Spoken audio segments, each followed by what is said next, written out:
ரொம்ப சிரிக்காத, அப்புறம் நீ கண்டிப்பாக அழுவ.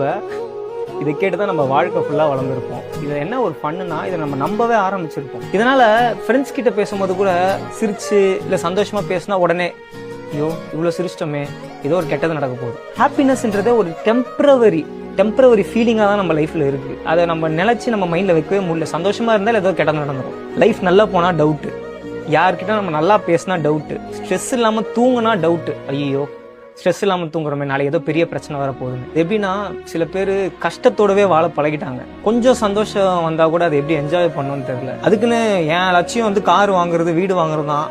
அப்போ அது வந்தால் தான் எனக்கு சந்தோஷமாக இருக்க முடியும். கண்டிப்பாக அதுக்கு நான் வரவே இல்லை. நான் என்ன சொல்றேன்னா, ஃபேமிலியோட நம்ம சந்தோஷமாக ஒரு இடத்துக்கு போவோம், சிரித்து பேசுவோம், பிடிச்ச இடத்துல இருப்போம். உடனே அந்த தாட் வரும், ஐயோ ஏன்னா இது சந்தோஷமாக இருக்குமே, நாளைக்கு ஏதோ நடந்துருமோ.